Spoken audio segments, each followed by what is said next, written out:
Happy Monday, Lumineers! My name's Jamie Butler. I'm hanging out at my house. This is actually filmed on Sunday, which is Mother's Day, so happy Mother's Day, Lumineers!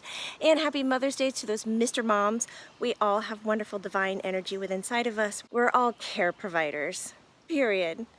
So I'm hoping you got everything that you wanted on Mother's Day, whether it was time alone, time with the family, good food, no food, whatever it may be.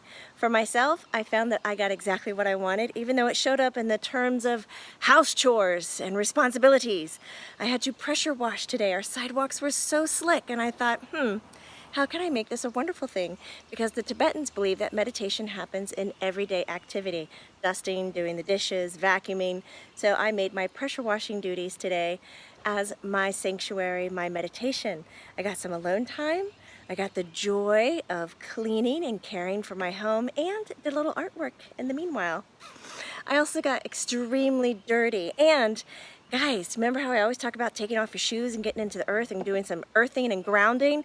Don't do it while you are pressure washing. Take it from me. I did it and I tore up my foot. It's very lovely. But let me show you my artwork, what I did. Yay! Here you go, Lumineers. All you need is love. Here's to making everyday responsibilities and chores into something that we enjoy and that feeds our soul. Now everybody going to the park, we'll get a little bit of that. Lumineers, have a great and fantastic day. I love you tons. Bye.